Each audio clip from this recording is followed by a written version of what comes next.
tardes a todo el país. Esta es una transmisión en vivo desde Palacio de Gobierno.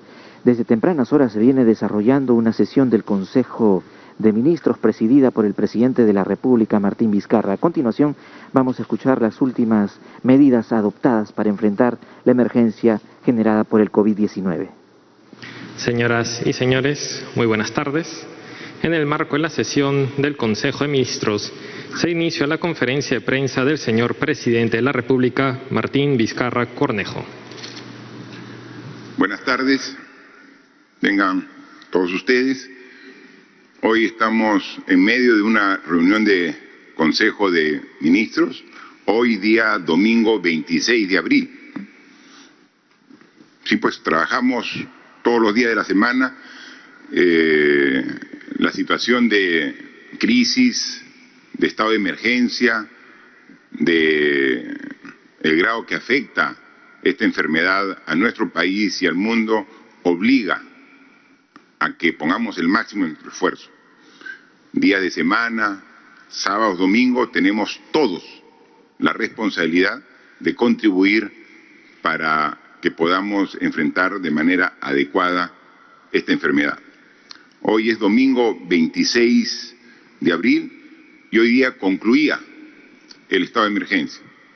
El día de ayer ya salió el decreto supremo que amplía 2 semanas más hasta el día domingo 10 de mayo. Y queremos que todos pongamos el máximo esfuerzo porque cada vez que ampliamos el periodo de estado de emergencia, significa una modificación de una serie de parámetros que como país debemos también postergar. Entonces, tanto así como para todos los ciudadanos, que es una incomodidad, que es un sacrificio acatar este estado de emergencia, también es para el país en su conjunto, para el Estado, para el gobierno, para la economía, continuar el estado de emergencia, porque significa que las actividades económicas, esas que generan puestos de trabajo, y los puestos de trabajo que a la vez generan ingresos a las familias, también se postergan. Entonces, es una razón más, además de la razón principal de proteger la vida, de proteger la salud de los ciudadanos, es que damos este estado de emergencia, pero el acatamiento de todos los peruanos a este estado de emergencia también debe estar motivado para que con el esfuerzo de todos logremos y lleguemos a una relativa normalidad en las semanas y meses siguientes. Hoy, en este día, en el Consejo de Ministros, hemos visto una serie de temas. Hemos, por ejemplo, contado con la participación de un grupo temático de ciencias sociales para el COVID-19. Es decir, tenemos que también escuchar a diversas instituciones y expertos en diversas materias para contrastar con las decisiones que tomamos como gobierno. Todas las semanas en Consejo de Ministros aprobamos una serie de normas atendiendo los problemas de salud, los problemas económicos, los problemas sociales, ¿no? Y hay personas y profesionales de mucha competencia que principalmente representan a la academia, a las universidades más prestigiosas del país, que tienen sus comentarios y tienen sus aportes. Hoy los hemos escuchado ampliamente a ellos, han presentado un documento aquí al Consejo de Ministros, donde cada uno de manera, en función de su especialidad, ha hecho el sustento correspondiente. Se ha hablado sobre los trabajadores informales, es decir, cómo afecta el estado de emergencia, esta inmovilización obligatoria a toda la sociedad, pero adicionalmente, particularmente a grupos característicos de la sociedad, como por ejemplo los trabajadores informales, cómo afecta a las personas que están privadas de su libertad en las diferentes cárceles del Perú, cómo afecta esta cuarentena, cómo afecta este estado de emergencia a las familias que tienen que estar en sus hogares obligadas por la circunstancia, y dentro de ellas los problemas que se dan al interior, ¿no? Cómo afecta a la mujer, que de por sí ya tiene una serie de problemas que afrontar en la sociedad, y que cada día nosotros llamamos la atención y hacemos las denuncias correspondientes de agresiones, de maltratos a la mujer, pero en estas condiciones donde están obligados a permanecer, en algunos casos, la agredida con el agresor en un mismo ambiente, ¿no? O sea, cómo afecta y qué medidas tenemos que tomar adicionales a las que ya hemos tomado, a las que venimos realizando, ¿no? Entonces, tener también diagnósticos y sugerencias ajenas del Ejecutivo siempre ayudan, porque complementan la visión que debemos tener para tomar siempre la mejor decisión, ¿no?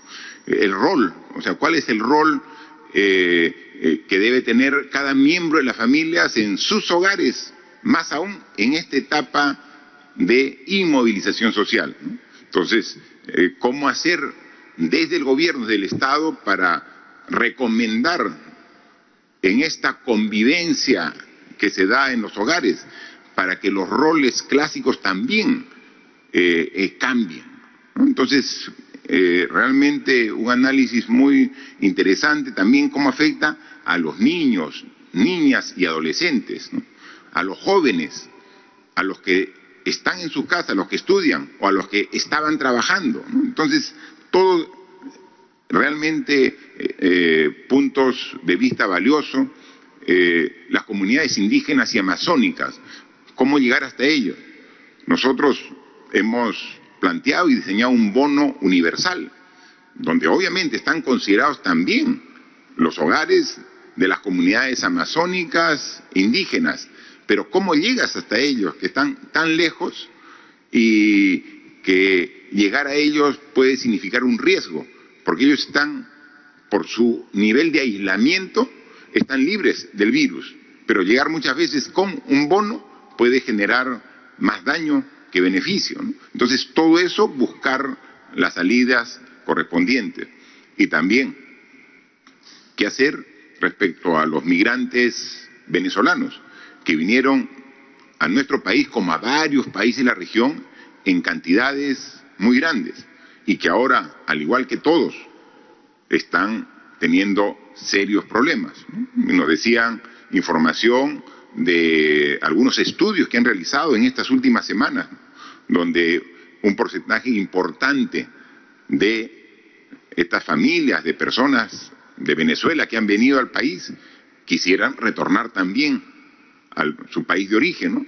Pero obviamente están ahora cerradas las fronteras, y eso genera también un problema, ¿no?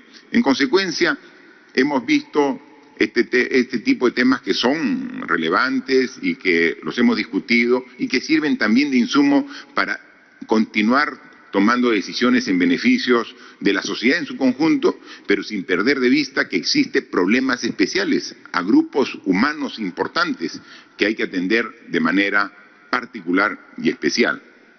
Hoy también tuvimos una reunión del CIAS, es una comisión intersectorial de asuntos sociales, que está integrada por los ministros que tienen relación directa con los asuntos sociales. ¿Y por qué teníamos que reunirnos a instancias del Consejo de Ministros con CIAS? Porque es fundamental para la decisión que hemos tomado como gobierno y la anunciamos en la conferencia anterior, el bono familiar universal. Entonces, hemos dicho que en el Perú existen alrededor de 9 millones de hogares, que vamos a retirar de esos 9 millones de hogares a los hogares que tienen un ingreso en planilla y que se verifica, porque las planillas todas se registran a través de un documento en la SUNAT. Y entonces, quitando a esas familias que en estas circunstancias tan difíciles tienen por lo menos la tranquilidad que tienen un sueldo asegurado mensual, retiramos de las 9 millones de hogares. Y quedan más o menos, porque no hay una cantidad exacta, entre 6.700.000 a 6.800.000, ese es el rango de hogares que ahorita están con problemas económicos para mantener las necesidades mínimas y básicas. Entonces, a ellos hemos dicho que queremos llegar con este bono de 760 soles, pero tenemos padrón que está incompleto. Entonces, a través del CIAS, las instancias correspondientes ya han visto un mecanismo, hoy día lo hemos definido, para que logremos componer este padrón de tal manera que incluya a todas las familias. Y si hubiera algún hogar que no fuera incluido, vamos también a dar la oportunidad para que puedan incorporarse, ¿no? Entonces, eso va a ser el trabajo de esta semana. En esta semana lo que está claramente definido y que incluso ya había tenido un avance con un bono de 380 soles inicial que ha estado distribuyendo el Ministerio de Desarrollo e Inclusión Social y el Ministerio de Trabajo, ahora esta semana se va a continuar con ello. Entonces, hay algunos hogares que están claramente identificados. A ellos, a partir de esta semana, se va a completar el bono de 760. Hay algunos hogares rurales que también se tiene claramente identificados. Se les va a comenzar a entregar también el bono de 760 soles. Pero vamos también esta semana a completar el padrón de los hogares que no estaban considerados y que a ellos queremos llegar para que todos tengan un bono económico mínimo indispensable. Son 760 soles que, haciendo una comparación, y pusimos el cuadro en la reunión anterior, que en los países vecinos, todos los países de la región, algunos no dan ningún tipo de bono, ningún bono. Algunos dan bono, pero el monto es mucho menor. Entonces, estamos aquí haciendo un esfuerzo muy grande con los recursos del Tesoro Público, el recurso del Perú, para atender a estas familias en esta etapa que es difícil, que reconocemos y que todos debemos apoyar. También hoy hemos aprobado, discutido un decreto de urgencia que incrementa el FAE, el Fondo de Apoyo Empresarial, pero para las microempresas. Y hemos hablado bastante sobre el programa Reactiva. El programa Reactiva va a dar liquidez para evitar que se rompa la cadena de pagos para la pequeña, la mediana y la gran empresa. ¿Por qué es importante? Porque la mediana y gran empresa a la vez se alimentan de servicios y de bienes de empresas más pequeñas. O sea, es una cadena. Entonces tenemos que dar liquidez y para eso se ha destinado con garantía del Estado 30.000 millones de soles. Pero esa es Reactiva. Pero hay unas empresas pequeñitas, las microempresas, que les es difícil calificar para ese tipo de liquidez. Entonces ya dimos nosotros un decreto de urgencia donde se les daba 300 millones de soles. Ya se ha visto que se ha avanzado bastante en ello, pero no es suficiente. Hay muchas microempresas que también requieren un apoyo adicional. Entonces, preveyendo que los 300 millones no van a alcanzar, porque ya se ha dispuesto una parte importante de ello, hoy estamos aprobando agregar a los 300 millones 500 millones de soles adicionales. Es decir, el fondo ya va a ser de 800 millones.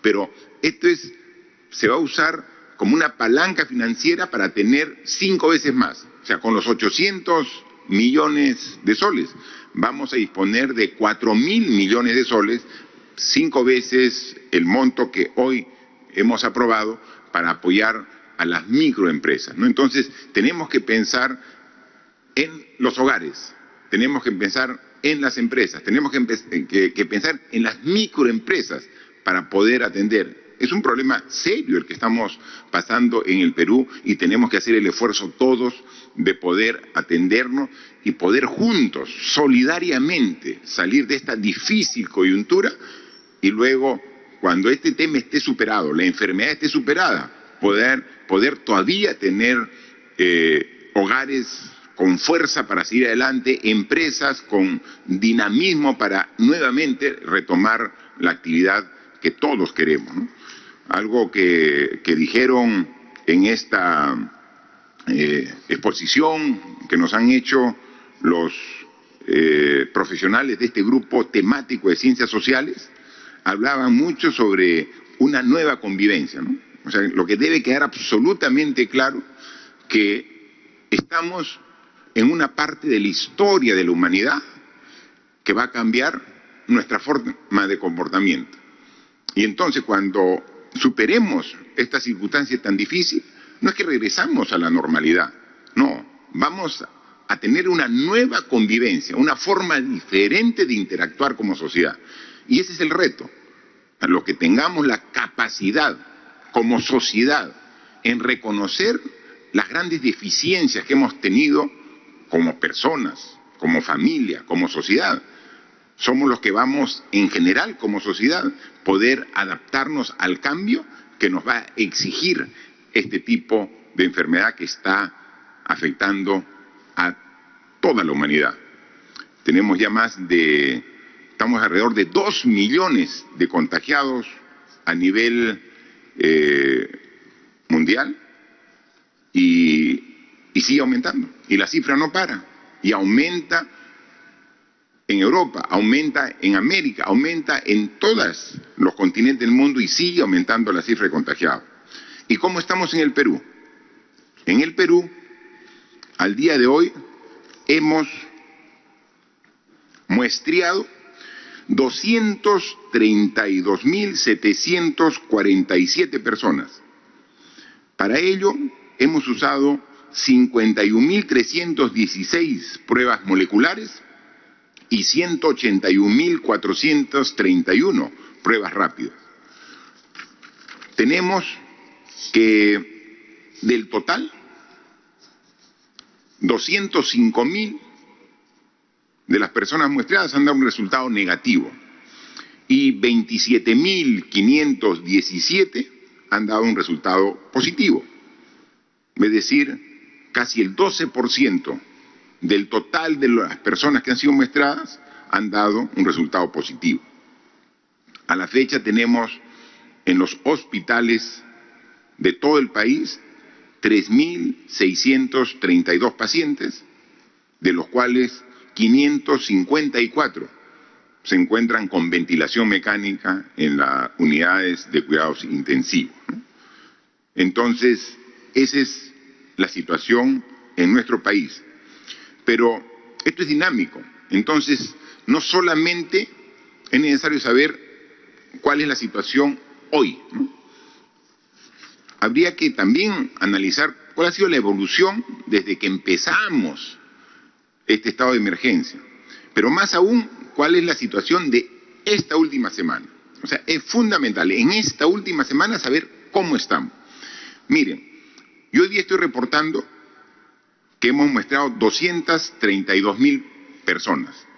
El domingo pasado reporté que habíamos muestreado 143.745. Es decir, en 7 días, en una semana, hemos aumentado 89.000 personas muestreadas. Recuerden ustedes que casi en mes y medio habíamos muestreado solamente 20.000. Y ahora en una semana hemos muestreado en el país a 89.000 personas, es decir, más de 12.700 personas que han sido muestreadas por día en la última semana. ¿Y qué dijimos con el ministro de Salud? Que esa era la meta, que teníamos que por lo menos tener 12.000 muestras al día para tener una base suficiente para estudiar cuál es la evolución del contagio. Bueno, pues en esta semana, en promedio, hemos hecho 12.714 muestras por día.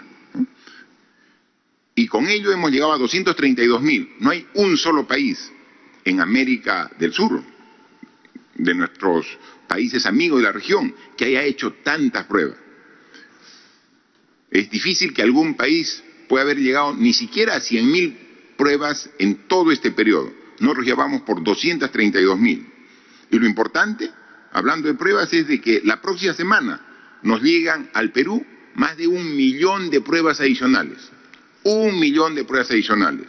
800.000 pruebas rápidas y 350.000 pruebas moleculares. tenemos la próxima semana. Aquí vemos también que los casos positivos, que hoy anunciamos que son 27.500, hace una semana, 7 días antes, eran 15.600. Hemos aumentado un promedio de casi 1.700 casos diarios.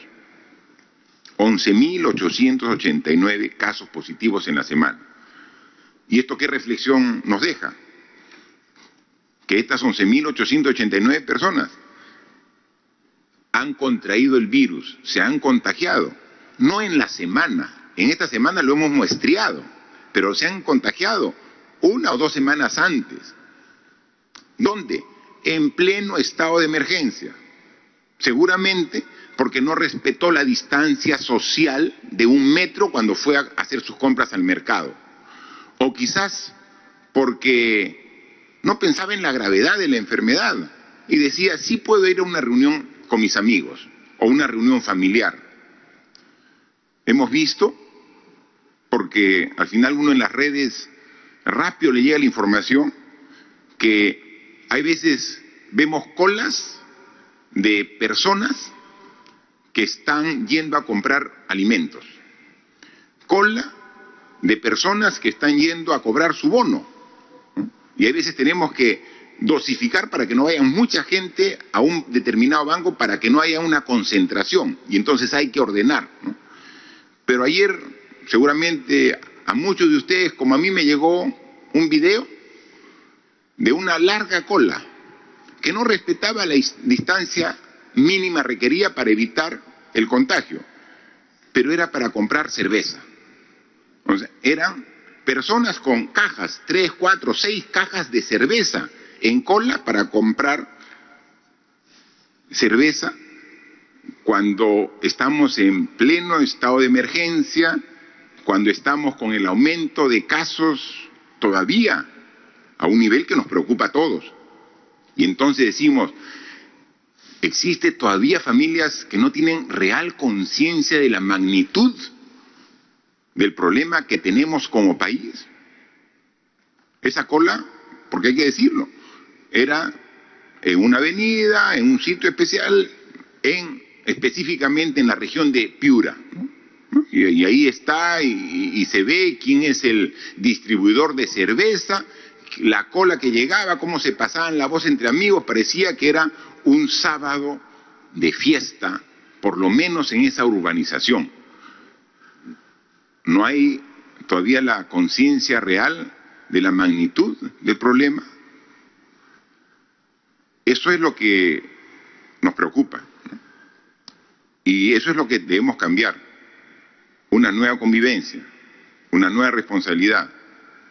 Va a llegar un momento en que se va a tener que suspender, como está previsto, el estado de emergencia. Pero lo que no se puede suspender es nuestro comportamiento responsable de higiene. Tenemos o el alcohol, si lo tenemos a mano, o si no, el lavado de manos con agua y con jabón. Suficiente lavado de manos con agua y con jabón. Cuando llego a casa, cuando salgo de casa, cuando toco cualquier superficie, cuando recibo el vuelto, cuando recibo la bolsa, cuando compro los alimentos, cuando voy al banco, regreso, agua y con jabón. La distancia de 1 metro. El uso de mascarillas, inmediatamente salgo de mi vivienda. Eso, costumbres que tienen que continuar incluso después del estado de emergencia. Si logramos una responsabilidad y un cambio de comportamiento de todos, principalmente de esas personas irresponsables como ayer haciendo colas para comprar cerveza, poniendo en riesgo su salud y la salud de sus familiares, porque contraen el virus en la cola, lo llevan a casa. Y quizás pueda ser un muchacho, un joven, resistente al virus, pero en su casa hay una persona mayor de 60, 70 años, que son los vulnerables. Y son los que tenemos que cuidar. Y son los que no deben salir bajo ninguna circunstancia de sus hogares. Hasta que no superemos esta enfermedad, hasta que no llegue la vacuna, las personas de la tercera edad tienen que cuidarse. Ellos, y tienen que cuidar todos sus familiares. Cuidemos a nuestros padres. Cuidemos a nuestros abuelos, cuidemos, incluso así no tengamos un vínculo de familiaridad, cuidemos a las personas adultos mayores. Ellos son los vulnerables. Quizás si uno es joven, si quizás uno no tiene ninguna enfermedad, el virus no le va a hacer mayor daño, pero sí vamos a hacer el vínculo, vamos a ser nosotros quien nos transportemos hasta la persona que sí es vulnerable. Por eso es lo importante, por eso es tan importante el concepto de solidaridad que debemos tener todos los peruanos en esta enfermedad. Aquí también son reportes medio voluminosos que me hace llegar siempre el Ministerio de Salud sobre la disponibilidad de camas, y ya lo hace, ya ahora sí, a nivel nacional y luego diferenciado. ¿Cuántas hay en Lima? ¿Cuántas hay en regiones? Y en regiones, ¿cuántas hay en la macro sur, en el centro, en el oriente y en el norte? Y luego, por cada una de las regiones.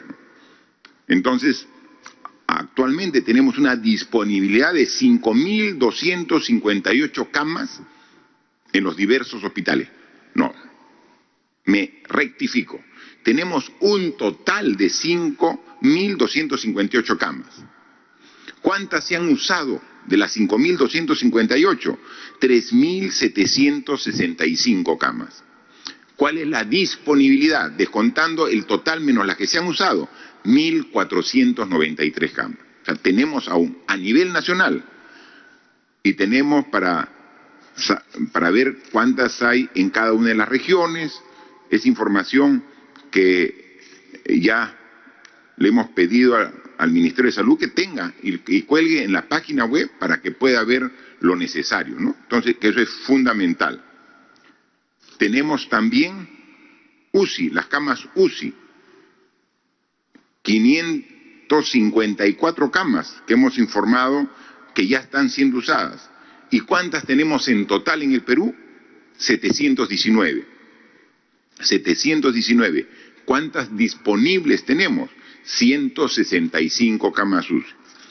El problema con la disponibilidad de camas UCI, que tenemos de esas 165, varias que están disponibles en regiones donde felizmente no tenemos mayor problema de necesidad de hospitalización de los pacientes, ¿no? Entonces, tenemos camas UCI en algunos casos disponibles en algunas regiones, cuando hay algunas regiones donde ya estamos casi al límite, como son la región de Loreto, la región de Lambayeque y aquí mismo Lima. ¿Tenemos disponibles? Sí tenemos, pero ya no mucha holgura. Entonces el esfuerzo es incrementar, y este es el trabajo y el esfuerzo diario del sector salud, seguir incrementando para que la necesidad siempre sea un poquito por debajo de la oferta que estamos dando. Ya la próxima semana, también, así como viene ese más de 1 millón de pruebas que hemos visto que ya se van a trasladar hacia el Perú, también ya de la compra que hemos hecho de 450 ventiladores mecánicos, nos han entregado ya el primer lote 50. La empresa privada también ha hecho una adquisición que le entregan la próxima semana el primer despacho. Entonces vamos a tener un grupo de ventiladores mecánicos que ya van a estar listos la próxima semana para trasladarlos al Perú.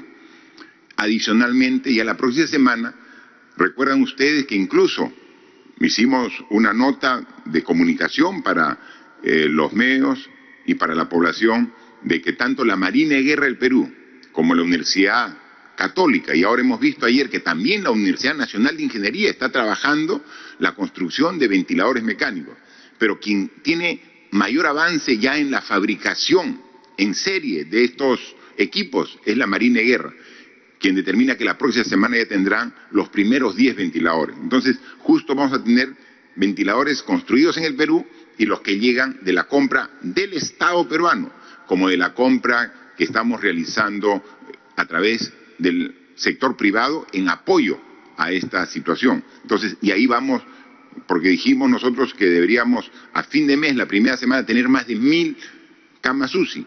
Bueno, tenemos a la fecha 719 y con estos equipos esperamos llegar a los 1.000 que teníamos previsto, ¿no? Entonces, esa es la forma en la cual seguimos trabajando. Decirles también que así como hay que aumentar nuestra oferta de camas UCI, tenemos que aumentar la oferta de camas hospitalarias en general.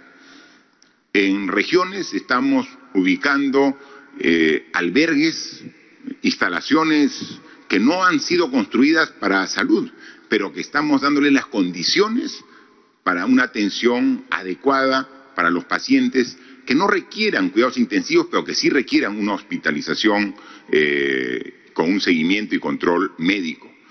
Y aquí en Lima ya habíamos habilitado 2 torres de la Villa Panamericana. Salió también el día de ayer el decreto supremo donde está la asignación de recursos para que puedan habilitarse 2 torres más. Entonces, la próxima semana vamos a tener 800 camas más de hospitalización en la Villa Panamericana. Ya salió el decreto supremo dando recursos a salud, porque salud es el que está haciendo la inversión, ya está haciendo el proceso de adecuación, como también de contratación de personal para tener una mayor oferta de camas hospitalarias. Pero aquí, decir salud o decir MINSA es referencial, porque aquí la salud es una sola. Hemos sacado nosotros la norma donde hacemos el intercambio prestacional de salud. Aquí tenemos que cuidar al ser humano, tenemos que atender al paciente. No es que yo soy asegurado, me voy de salud. No estoy asegurado o tengo el SIS, me voy al MINSA. O yo tengo mi clínica privada. No, ahora es el Sistema Nacional de Salud que está funcionando para atender esta emergencia. Con las limitaciones que tenemos, pero juntos, sumando esfuerzos. Y entonces ya está la norma aplicada, ya está vigente y tenemos que aplicarla. Y así lo está haciendo el ministro con todos los sectores, Policía Nacional, Fuerzas Armadas, las clínicas privadas, salud, MINSA, y MINSA, tanto Lima como MINSA de los gobiernos regionales, que son quienes gerencian y administran los hospitales regionales. Todos juntos con una sola visión. Y entonces, si falta algún hospital, tenemos que juntos ver cómo aumentamos la oferta, habilitando incluso instalaciones que no fueron construidas para hospital. También, como ustedes han sido testigos, el día viernes juramentamos al nuevo ministro del Interior. El general, ahora en retiro, Gastón Rodríguez, el nuevo ministro del Interior, ya está integrado, hoy está también en Consejo de Ministros, y a él le hemos dado una tarea muy clara y específica. Dado que la policía es uno de los sectores que está en primera línea, le hemos pedido, primero, que atienda bien a su personal, que ponga todo su esfuerzo, dado que están en primera línea, de atención a su personal, como siempre lo ha hecho en toda su carrera como policía. Entonces, que ahora lo haga desde el alto cargo de ministro del Interior, que atienda a su personal. Seguramente va a haber limitaciones y deficiencias como tenemos, y es natural, pero que haya esa voluntad y esas ganas de atender a la gente que está ahí en primera línea. Y segundo, que haga una verificación de cualquier denuncia de corrupción que pueda haber en este preciso situación tan especial de estado de emergencia. Se han hecho muchas compras, seguramente deben haber compras bien hechas, y si hay alguna denuncia sobre algún presunto acto de corrupción, como es la característica de este gobierno, que analice, que revise y con el personal adecuado, de ser el caso, sancione ejemplarmente cualquier acto de corrupción. Entonces, son las indicaciones claras que ha recibido. Nosotros agradecemos al ministro anterior, ha tenido mucho esfuerzo, ha trabajado con toda dedicación mientras nos ha apoyado en el cargo. Le agradecemos al ministro Morán todo su trabajo. Ahora hay un cambio de ministro y entonces todo cambio también debe ser una oportunidad de mejora. Todo cambio debe ser una oportunidad de corregir errores y deficiencias. Y eso es lo que le hemos pedido al ministro Rodríguez en el desempeño del cargo. Asume esta responsabilidad en medio de una crisis, en medio de una emergencia. Así que el reto es más grande. Pero acá hoy día también somos un equipo. Todo el Consejo de Ministros le da el respaldo para que cumpla a satisfacción las responsabilidades de este nuevo cargo. manifestar que también hoy aquí hemos ratificado la urgencia de que el bono familiar universal que hemos aprobado y que ya es decisión de gobierno, es bueno en la medida que sea oportuno. Si este bono sale en 3 meses, ya no es oportuno. Este bono tiene que salir máximo en el transcurso de ahora a un mes. Sabemos que llegar a 6.800.000 hogares es difícil, más aún que están divididos en 24 regiones, que están divididos en zona urbana, pero también zona urbana marginal, en las zonas más alejadas de la ciudad. Pero también parte de este bono, como tiene que ser, tiene que llegar a la zona rural, al campesino, al peruano que vive lejos de las ciudades, también tiene que llegar a sus hogares. Entonces, el reto es grande, pero tenemos que llegar con oportunidad y por eso la próxima semana presentaremos un cronograma de cómo vamos a ir atendiendo gradualmente a todas estas familias, a estos hogares que requieren este apoyo económico del gobierno para poder encarar de mejor manera esta crisis que vivimos producto de la emergencia del COVID-19. Hay que decir que ¿dónde se transfiere el bono a estos hogares? Nosotros, todos los peruanos, recuerden recientemente, este año, el 26 de enero, todos participamos en las elecciones congresales. ¿Y dónde uno hace el ejercicio de este derecho ciudadano de emitir su voto? Uno tiene que votar en un lugar que sea cercano de donde vive. Por eso se les ha permitido incluso hacer cambio de domicilio, porque muchas veces tu local de votación era en otra ciudad de donde vivías, o era dentro de la misma ciudad, pero era alejado de tu lugar de tu vivienda. Entonces, en todo este proceso se ha logrado que identifiquemos a las personas en donde viven. Entonces también el bono que vamos a transferir ahora, este bono de 760 soles, va a tener que ser cobrado en una institución bancaria, en un banco, que sea cercano de donde vive, donde está en su DNI, donde fueron a votar la última vez, en ese radio cercano, ahí tiene que ser, porque tenemos que evitar que haya una larga movilización, un largo traslado para poder cobrar su bono. Y entonces ahí sale la reflexión.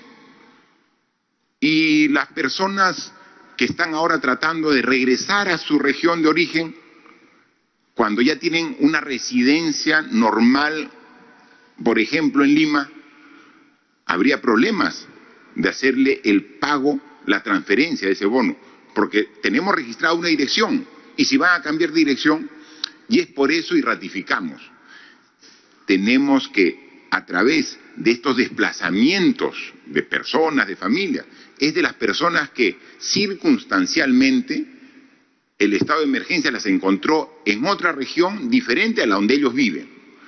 Pero ordenémonos, no hagamos desplazamientos innecesarios, porque tendríamos entre uno de los problemas que si yo vivo en algún lugar y me traslado a otra región, no va a poder hacer efectivo el beneficio del bono porque me van a dar un espacio cerca, un banco cerca donde vivo. Entonces, por favor, veamos, nosotros queremos llegar a todos los hogares, pero los hogares tienen que ayudarnos permaneciendo donde está registrado su dirección en su DNI, porque a través de esa dirección que tenemos en el DNI, por ahí va a ir en un lugar cercano la transferencia. Porque nadie sabe si cambia de dirección, si cambia de vivienda, nadie va a saber. Y actualizar el padrón con la nueva dirección va a ser muy complejo, corriendo el riesgo de quedarse ese hogar sin el bono universal que estamos dando para todas las familias. Así que colaboremos con los gobiernos regionales, con el gobierno nacional, para trasladar a las personas con seguridad, pero a las personas que realmente lo requieran, porque tienen que retornar al lugar donde ellos siempre han vivido. Eso, por favor, ayudémonos juntos y vamos a tener el mayor beneficio posible. El día de viernes ha estado en Iquitos la ministra de la Producción, Rocío Barrios, y en Chiclayo, en la región Lambayeque, ha estado el ministro de Defensa, Walter Martos. Ambos para coordinar con las autoridades regionales, las autoridades políticas, los gobernadores, pero también con las autoridades de salud para darle todo el apoyo que requieren estas regiones que tienen problemas para poder atender la situación difícil, crítica por esta enfermedad. Se han llevado para aumentar la cantidad de camas disponibles, se han llevado ventiladores mecánicos, los balones de oxígeno, también además alimento, agua, tanto a Iquitos, en Loreto, como a la región Lambayeque, ¿no? Se han llevado también más pruebas para que sigan verificando en la población el nivel de contagio, cómo va progresando, ¿no? Entonces, y también sumamente importante, personal, porque podemos tener la cama, el respirador, pero si no hay el médico, si no hay el enfermero o enfermera, de nada serviría. Lo más importante es el recurso humano. Y ante la falta de recursos humanos, también estamos haciendo un esfuerzo para ir con más recursos humanos en estos momentos tan difíciles para apoyarnos. Entonces, la situación es crítica, es difícil, lo reconocemos, pero estamos haciendo todo nuestro esfuerzo para poder atender a todos los peruanos, pero enfocando donde están actualmente los mayores problemas, ¿no? Así que este trabajo es permanente, no hay horas laborables, no hay días de semana y días de descanso. Estamos en una situación donde tenemos que trabajar permanentemente. O sea, permanentemente tenemos que trabajar y hemos dicho que las claves del éxito es la disciplina de todos para respetar las indicaciones y la perseverancia para cumplirlas. Un día de irresponsabilidad, una hora, un minuto de irresponsabilidad deja sin efecto todo el esfuerzo de 42 días de cuarentena. Porque en un minuto, irresponsablemente, abrazamos, besamos a alguien que está con el virus, nos infectamos. Entonces, ¿para qué tanto esfuerzo?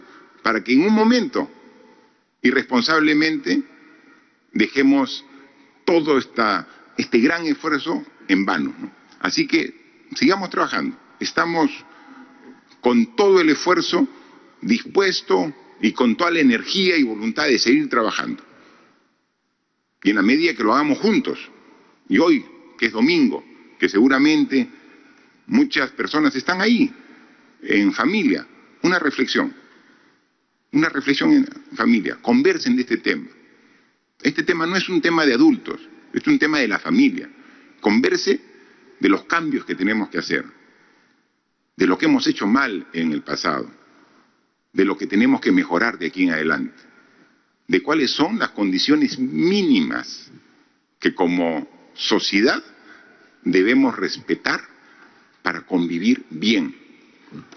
Mientras que nosotros tenemos tantos problemas como seres humanos, la sociedad que está con tantas restricciones, pero sin embargo el planeta está hasta un poco aliviado. Uno ve el clima, cómo ha cambiado el clima característico de Lima. Uno sale cualquier día y puede ver el cielo. Antes era una nube, que uno pensaba que era la nube seguramente de la evaporación de agua. No, era la contaminación, es el smog que contaminaba. Uno puede ver en los canales de televisión que van a hacer algunas vistas de las playas, acá en la Costa Verde, con un mar limpio, transparente, con animales, ahí libremente. O sea, vemos cómo la naturaleza toma este esfuerzo de todos con mucho agradecimiento. La naturaleza se está beneficiando de este esfuerzo que estamos haciendo. Entonces, cuando podamos, como va a ser, vencer a esta enfermedad, no cometamos nuevamente los mismos errores, ¿no? Hagamos un esfuerzo de cambio, que esto quede para el futuro, que nos deje como mejores ciudadanos, que nos deje como mejores personas, que esa sea la lección, que aprendamos todos de los difíciles momentos que estamos pasando todos los seres humanos. Hoy hay una nueva metodología, las preguntas seguramente lo han hecho durante nuestra intervención y con gusto estamos aquí a su disposición para poder escuchar las preguntas. Gracias. Muchas gracias, señor presidente. La primera pregunta a cargo de IDL Radio. Está claro que si no se hubiera determinado la cuarentena, la situación sería mucho más grave. Sin embargo, se han incrementado los contagios, las personas hospitalizadas y ha colapsado el sistema sanitario, sobre todo en algunas regiones. ¿Cuál es el plan alternativo hoy en relación a las restricciones, al sistema de salud y al retorno de algunas actividades en algunas zonas de mayor incidencia como Loreto? ¿En qué va a cambiar lo que ha venido haciendo hasta hoy? Se habla de un impuesto bajo el principio de solidaridad. Necesitamos que se aclare la postura del gobierno. ¿Se ha descartado el impuesto a la riqueza? A ver, sobre el tema de salud, la pregunta es amplia, ¿no? Está hablando sobre cuál es la situación de salud. Estamos llegando al límite de la capacidad de respuesta, pero mientras que llegamos, todavía tenemos un esfuerzo adicional y seguimos aumentando nuestra oferta. O sea, no es que ha colapsado y estamos de brazos cruzados. Seguimos trabajando para poder atender a todos los pacientes que requieren una hospitalización, una atención médica. Pero yo quisiera que ese tema lo amplíe el ministro de Salud. ¿Qué estamos haciendo ahora? ¿Qué siguientes pasos estamos haciendo para tener siempre una posibilidad de atender a los cada vez más pacientes que van requiriendo esta atención? Por favor. Gracias, señor presidente. Yo quisiera retrotraerme un poquito en el tiempo cuando empezamos este esfuerzo y nosotros teníamos a nuestra disposición solamente 100 camas UCI en el momento en que empezamos a proyectar cómo iba a ser la epidemia. Si las medidas de control social no se hubieran tomado, nosotros estaríamos desbordados inclusive con aquellos pacientes que hoy día están hospitalizados. Hoy día tenemos, felizmente, a las medidas que se tomaron de carácter social, más el aumento progresivo de las camas durante todos estos meses, hoy día tenemos a 554 pacientes siendo atendidos en unidades de cuidado intensivo, propiamente equipados, tanto con personal como con sus respectivos implementos. Y continuamos avanzando en aumentar la disponibilidad de estas camas en todo el país. Hoy tenemos 719 total de camas disponibles y seguimos creciendo. Como lo hicimos hoy día en la mañana, estábamos haciendo algunas coordinaciones para ampliar en un hospital. En algunos lugares efectivamente estamos llegando al límite de la capacidad y dado que en todas las sanidades del país, las sanidades de las fuerzas policiales, de las Fuerzas Armadas, del Ministerio de Salud, de E-Salud y del sector privado, nos hemos juntado y compartimos esfuerzos, hoy día, por ejemplo, en Loreto, una de las regiones más golpeadas, no solamente por esta pandemia, sino por otras que todavía no culminan, como es el dengue y la leptospirosis, duramente golpeada en su población y también agotado sus recursos humanos. Nosotros el día de ayer, por ejemplo, hemos enviado 21 profesionales, 18 médicos y 3 enfermeras. Hoy día parten 16 profesionales adicionales.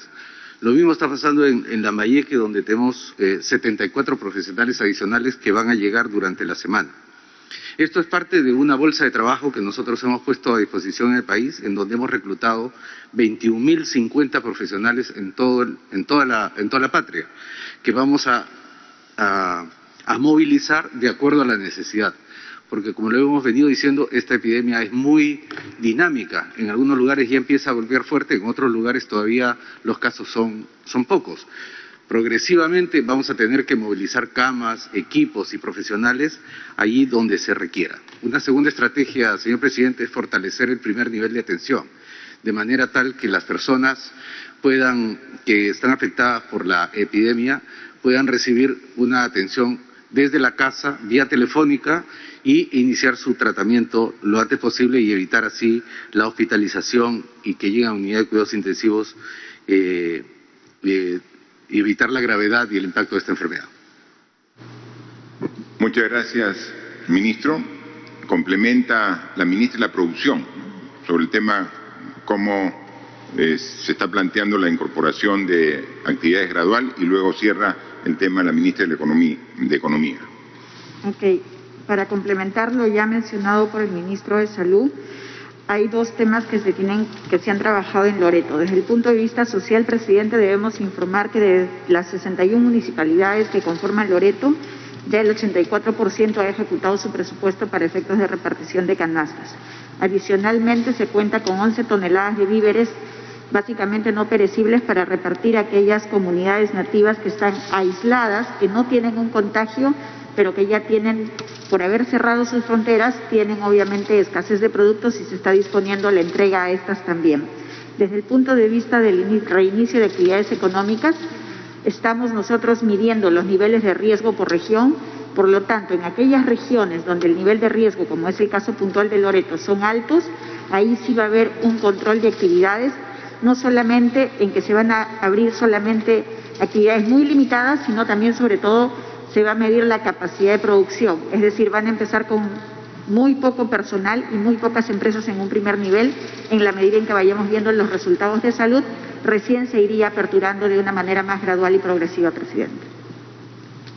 Gracias. Por favor, ministra de Economía y Finanzas.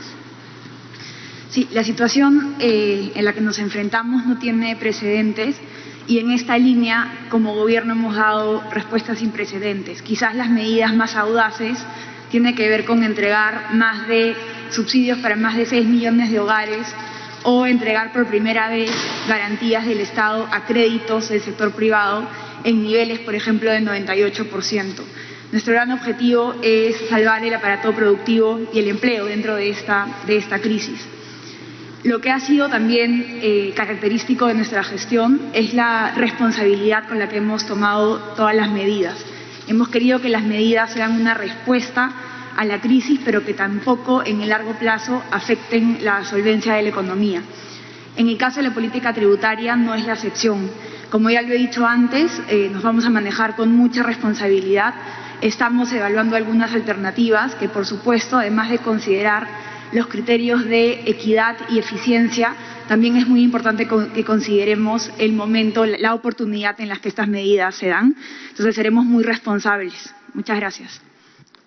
Gracias. Muchas gracias, presidente y ministros, por sus respuestas. Continuando con las preguntas, es el turno de ATV Sur, Arequipa. En Arequipa tenemos un gobierno regional inactivo. Hay retraso en la entrega de la información para plan de lucha contra el coronavirus al Comando COVID Regional de Arequipa.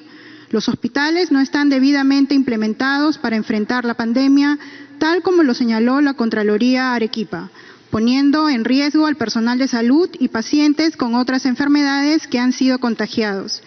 En Arequipa se han hecho cuarentenas solo de 8 días de los primeros traslados desde Lima y luego han sido llevados a sus domicilios. ¿Eso está dentro del protocolo? ¿Cómo se va a solucionar las descoordinaciones en estos traslados? ¿Evalúa el gobierno, luego del 10 de mayo, levantar la cuarentena de forma paulatina y por regiones según el número de contagios de COVID-19 y colapso del sistema de salud? Esto debido a que hay regiones que presentan muchos más casos en comparación a otros y se llegaría a los picos de forma indistinta. Gracias. Bueno, es una pregunta bastante amplia también, referida principalmente a la región Arequipa. Yo tengo aquí la información, por ejemplo, que me reporta el Ministerio de Salud, y aquí tenemos, por ejemplo, ¿no? En Arequipa, se tienen 133 camas hospitalarias, de las cuales están utilizadas actualmente 39 y hay 94 disponibles en las camas hospitalarias en total, ¿no? Y en camas UCI en la región Arequipa, la información que también está desagregada es que hay 18 camas UCI en total, pero ahí sí hay 14 camas que están usadas, teniendo actualmente solamente disponibles 4, ¿no? Entonces, ese tema hay que verlo y el ministro está siempre monitoreando para que cuando estemos llegando al tope tener algún nivel de respuesta y coordinación. Y efectivamente, como dice el periodista, el éxito de las medidas que se toman es de que todos podamos respetar y cumplir los compromisos, ¿no? Recuerde, hubo la repatriación de peruanos que estaban en otros países, regresaron al Perú y como regresan por el aeropuerto Jorge Chávez en Lima, entonces la responsabilidad era de aquí, del gobierno nacional, de que estén 15 días en cuarentena en hoteles o en la Villa Panamericana para que luego los 15 días, con una prueba rápida correspondiente, podían regresar a su domicilio. ¿Para qué? Para continuar el estado de emergencia, ¿no? Pero es el control.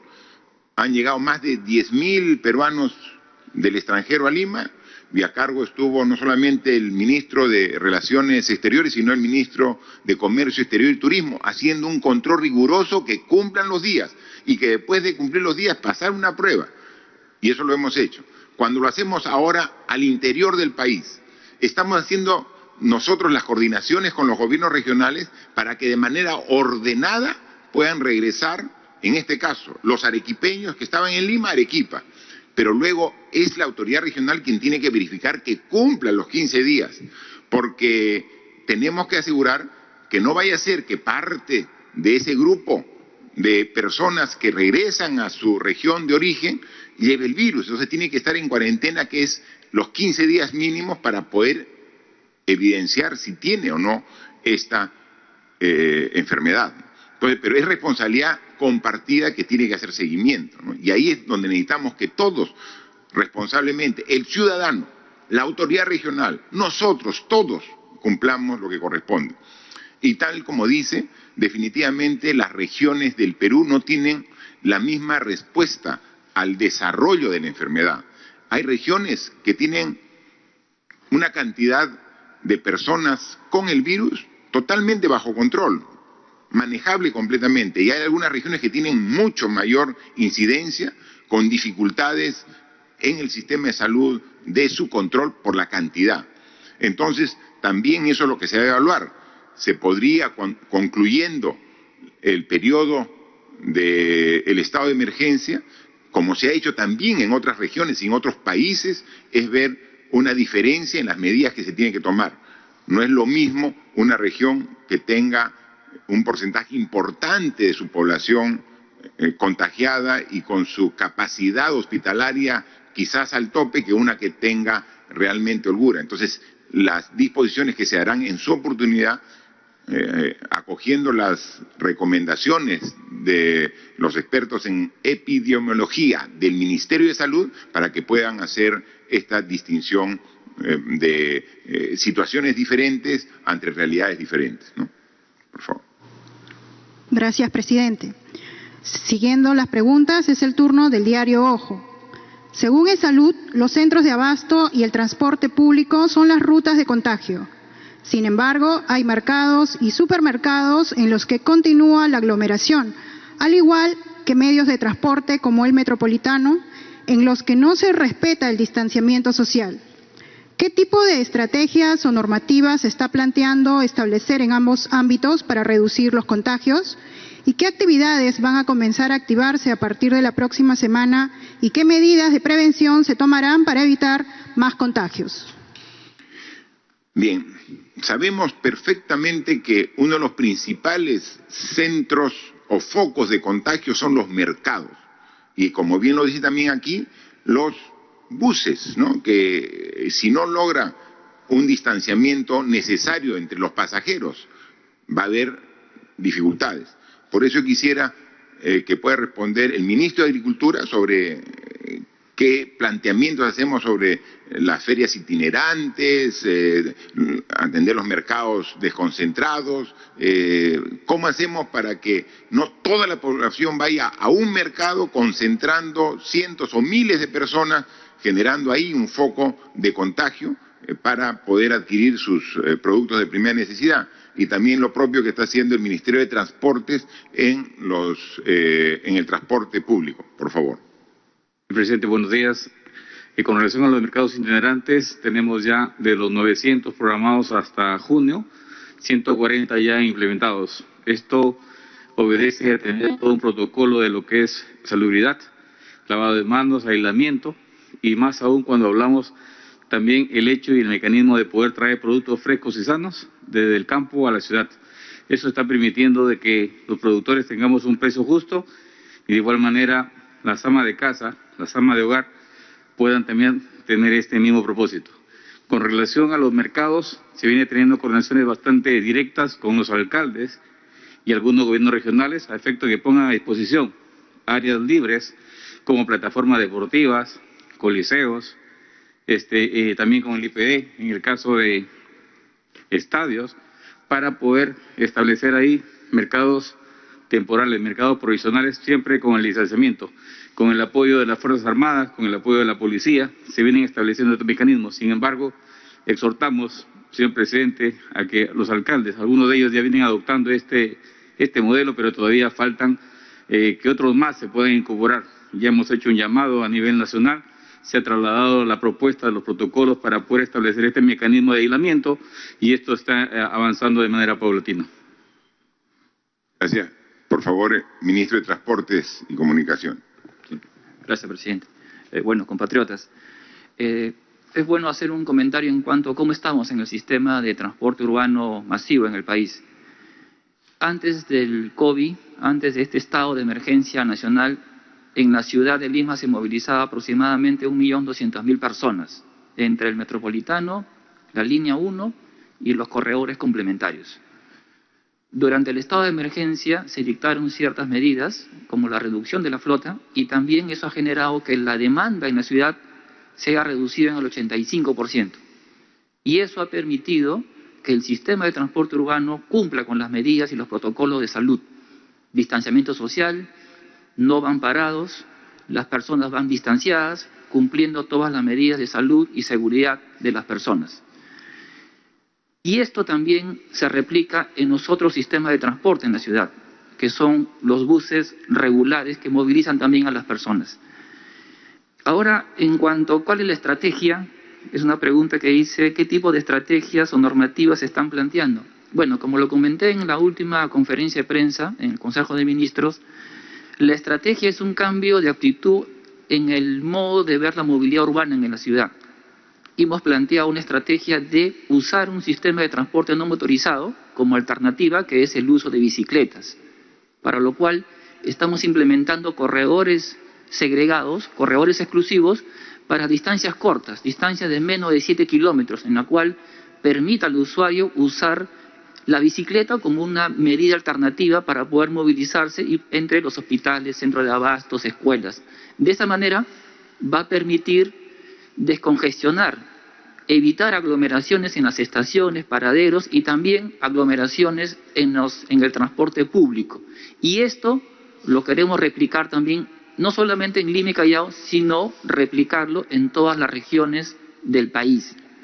Y para lo cual estamos trabajando dos instrumentos normativos. Un proyecto de decreto de urgencia en el cual nos permita transferir recursos a los gobiernos locales a efecto de que también puedan implementar este cambio, esta estrategia y la puedan implementar también en sus regiones a efecto de poder viabilizar esta alternativa que es la bicicleta en corredores, en tramos cortos de menos de 7 kilómetros.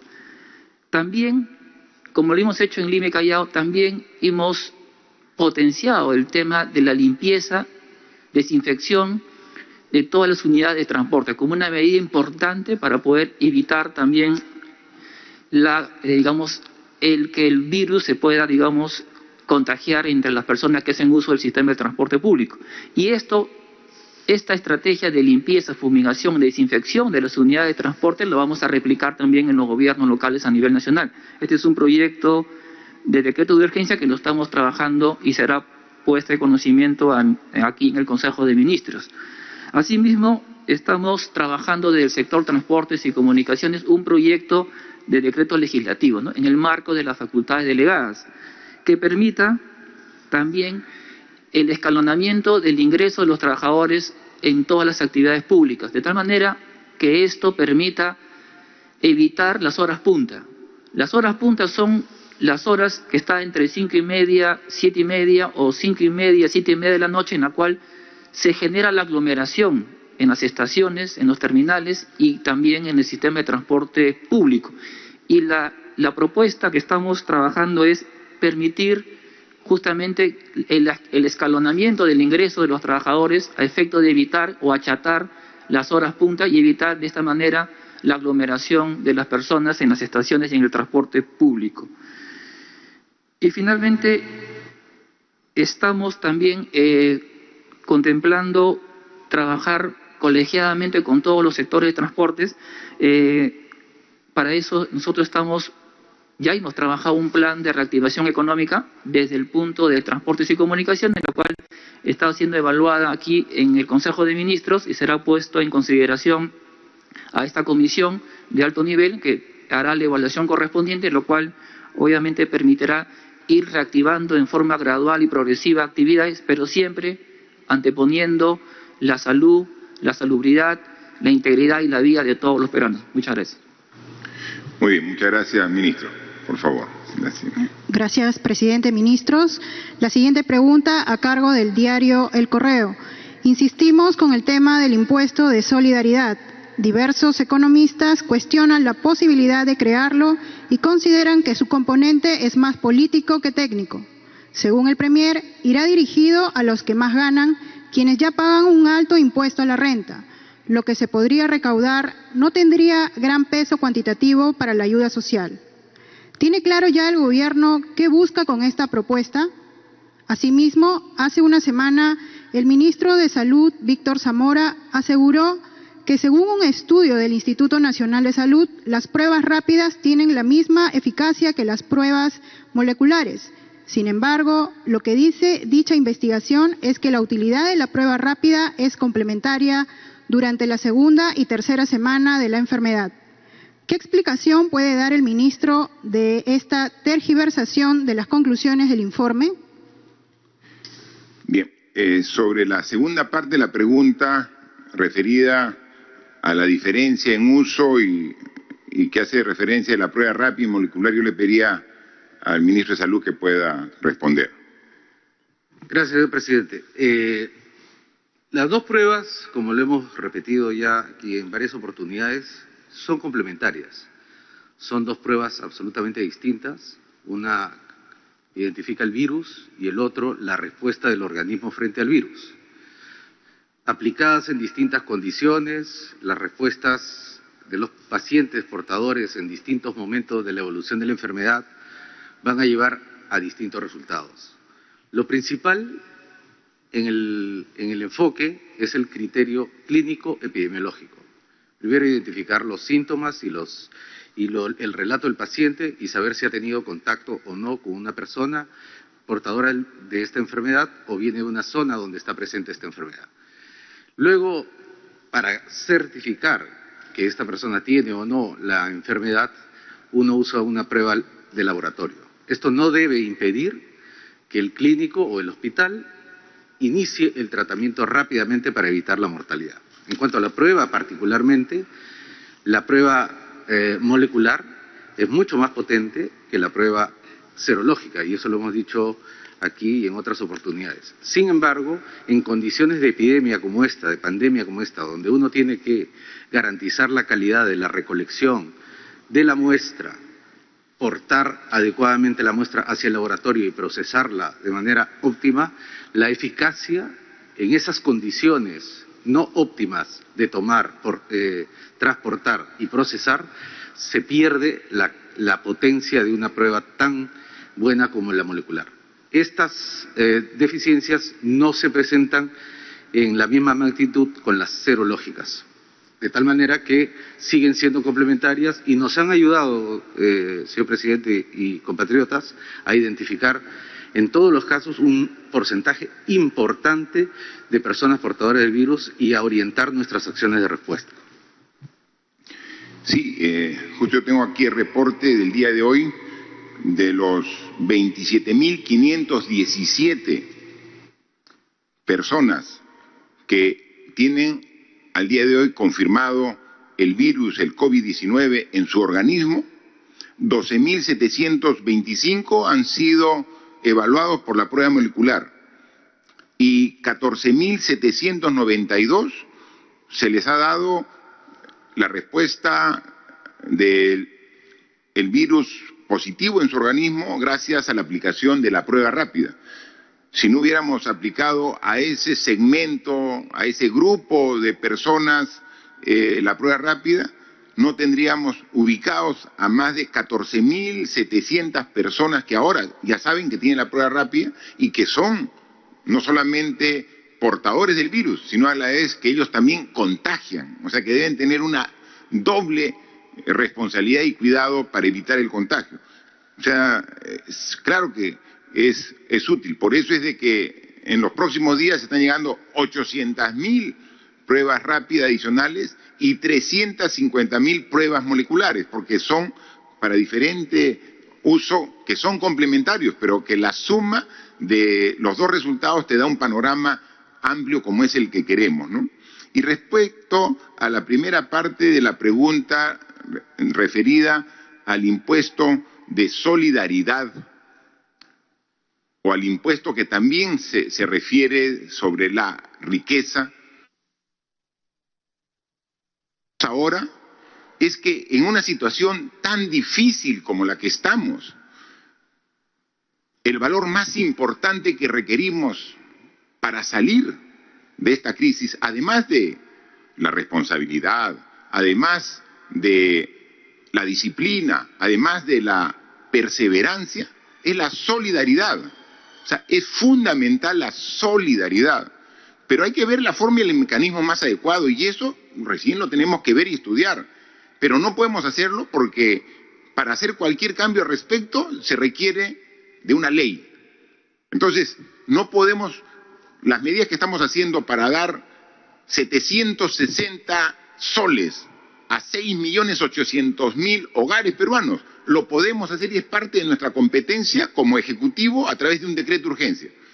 Pero cambiar a través de un tributo, un impuesto referido a los que ganen una cantidad elevada mensualmente o a la riqueza que algunos grupos empresariales han tenido a lo largo de su desempeño económico, empresarial por años.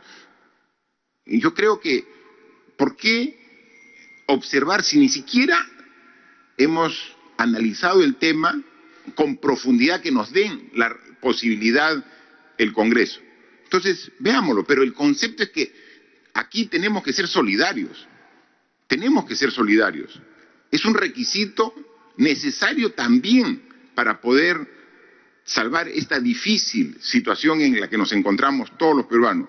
Aquí es solidario el Estado peruano, que con todos sus ahorros, más de 5.000 millones de soles para 6.800.000 familias en estado de vulnerabilidad.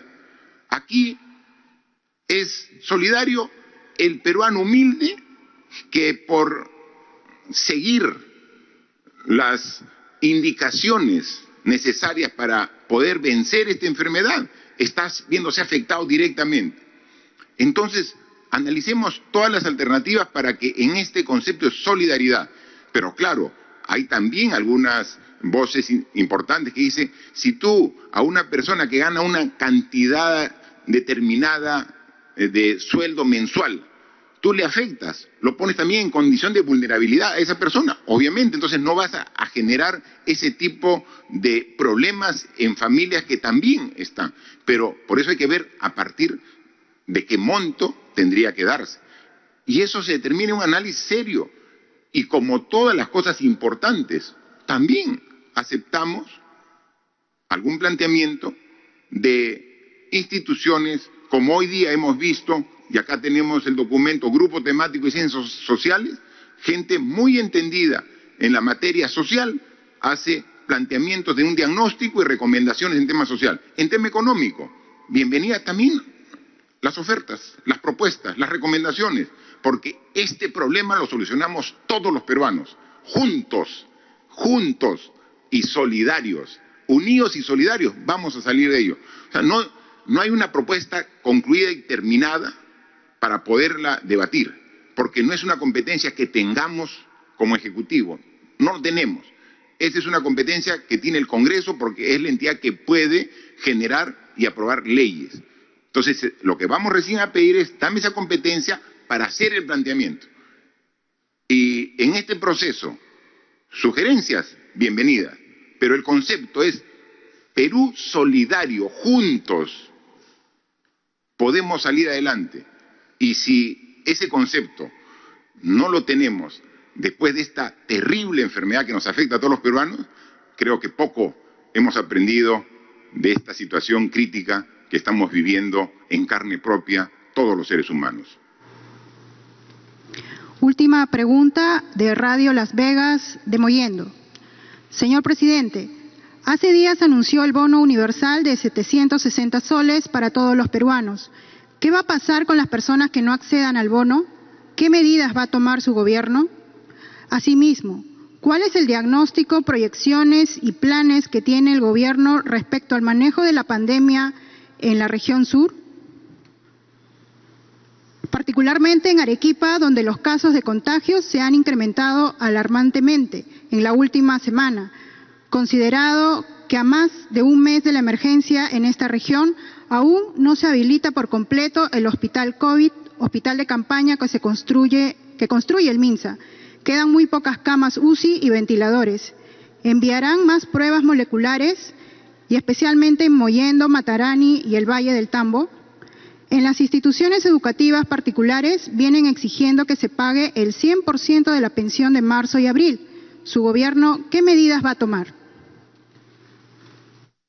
Muchas gracias a la pregunta, pero prácticamente también es muy similar a una pregunta de un anterior medio de comunicación que, como es un sorteo, también es de la región Arequipa, ¿no? Pero ahí hay una particularidad sobre temas de pensiones, de colegios, ¿no? Yo le pediría al ministro de Educación que nos pueda explicar al respecto. Sí, presidente, muchas gracias y gracias por la pregunta también. Para este gobierno y en realidad para el país, la educación es un servicio público esencial. Desde esa perspectiva, nosotros tenemos que garantizar la continuidad y la calidad del servicio para todos los niños, independientemente si va a un colegio estatal o a un colegio privado. En el caso de los colegios estatales, hemos diseñado esta estrategia Aprende en Casa que garantiza la continuidad del servicio, que además es un bien público para que todas las personas, independientemente de si va a un colegio público o privado, puedan acceder a ella.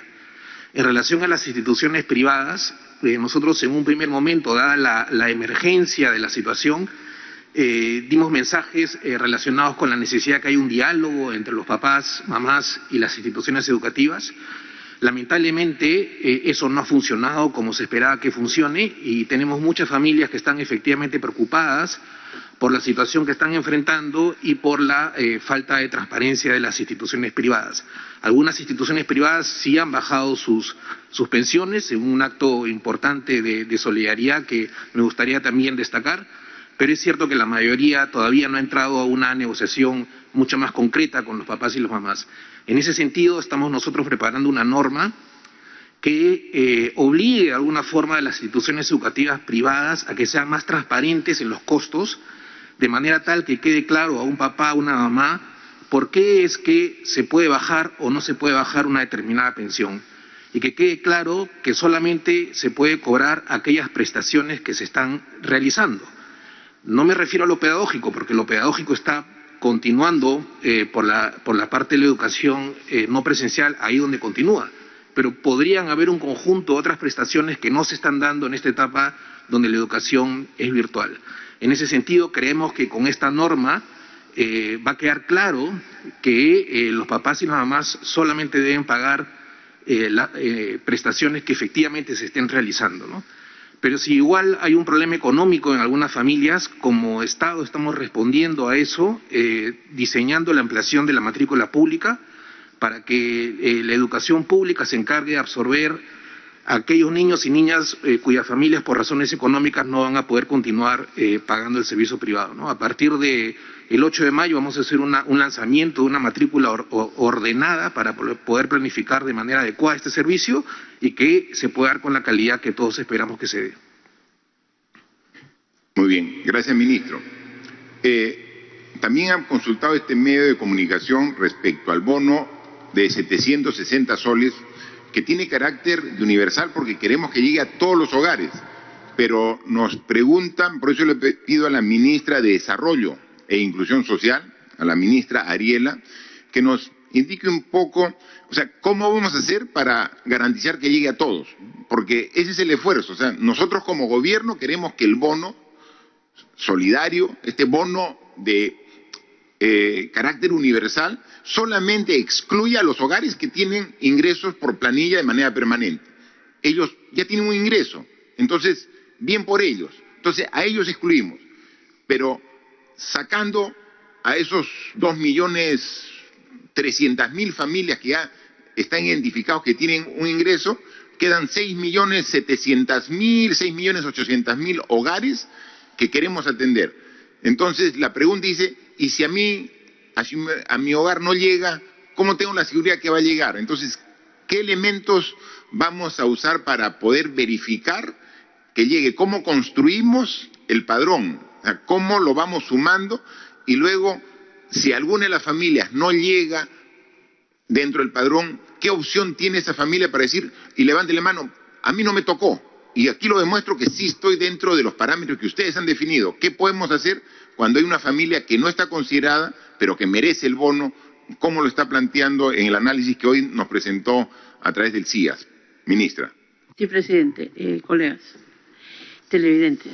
El Perú cuenta, y con eso se empezó a pagar los bonos, con un padrón general de hogares, que lo maneja el Ministerio de Desarrollo e Inclusión Social. Ese padrón no incluía a todas las personas. Entonces, lo que hemos hecho ahora es, y hoy se aprobó, hemos generado un padrón mucho más grande de hogares de todo el Perú. ¿Basado en qué? En 3 padrones. Hemos juntado a todas las personas que tienen DNI, Documento Nacional de Identidad. Esa base de datos la hemos cruzado con el Padrón General de Hogares que maneja el MIDIS y además con todas las personas que están en el censo del 2017. Si juntamos esas 3 cosas, nos genera un gran padrón del país e incluye a las personas que no estaban en el padrón del MIDIS. Pero siempre puede haber un cachito que nos escapa porque el censo no incluyó a un grupo de personas pequeña, pero no la incluyó.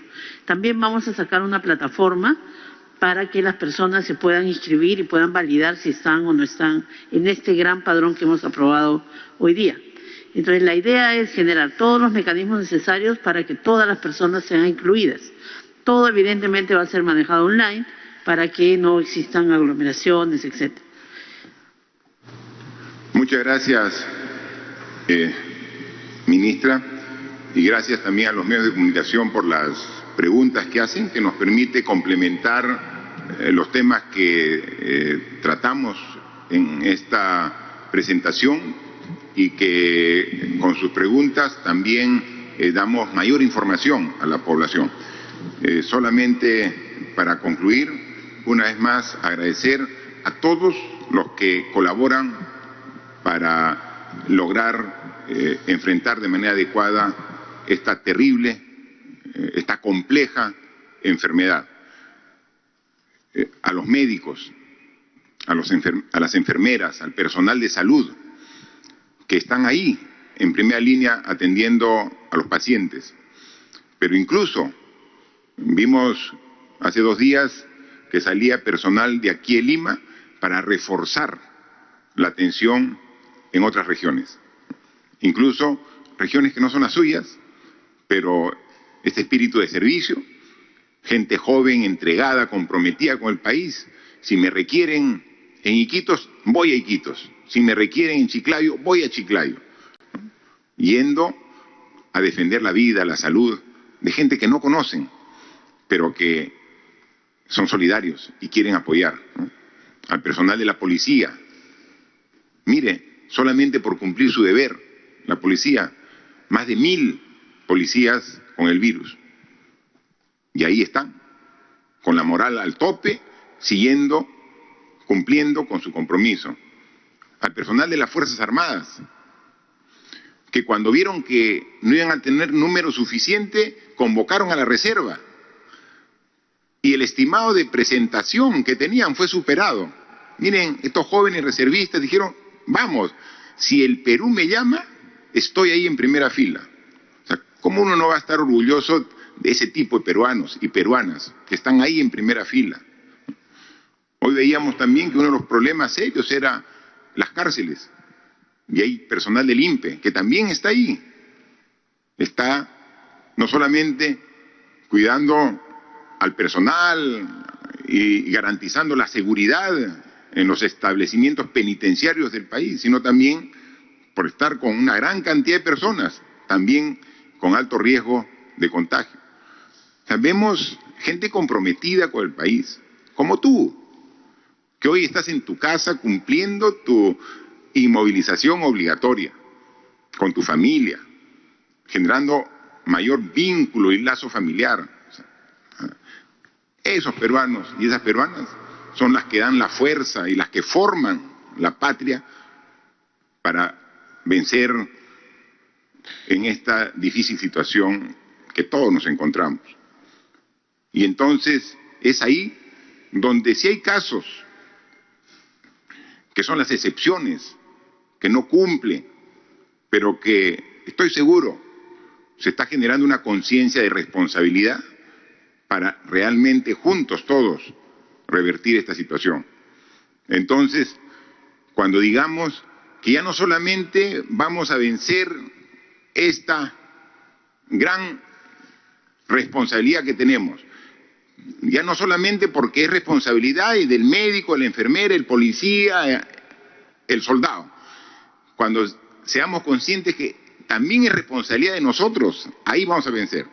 O sea, tenemos a los de la primera línea y los conocemos, están identificados y nuestras gracias a ellos. Esa es la primera línea. Pero una guerra como esta no se gana con una línea, pues. Tiene que haber 1, 2, 3, todo. Tiene que ser un ejército completo. Y el ejército somos todos los peruanos. Solamente si estamos esperanzados en que la primera línea va a ganar esta guerra contra el COVID-19, no tenemos pues el sustento correspondiente. O sea, no es que yo observo indiferente cómo actúa esta primera línea. O sea, cuando digamos yo soy parte de este ejército, yo también voy a contribuir. Y en muchos casos la mejor contribución es quedarme en casa. La mejor contribución es no salir por gusto, con cualquier pretexto, en la etapa de inmovilización.